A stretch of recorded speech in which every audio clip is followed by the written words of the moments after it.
Hello, in this video we will be showing you how to cite reference a video from the Sage Counselling and Psychotherapy collection resource.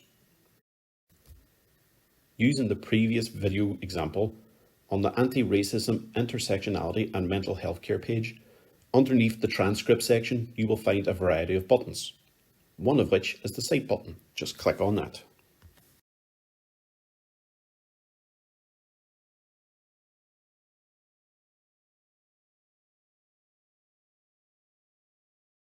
From the drop-down menu, you will notice that the reference is currently coming up as an APA format.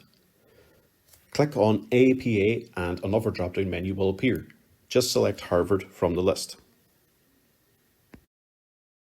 You will notice that the reference format has now changed on screen. To copy this reference, simply scroll down and click on the Copy to Clipboard button and then paste it into your assignment.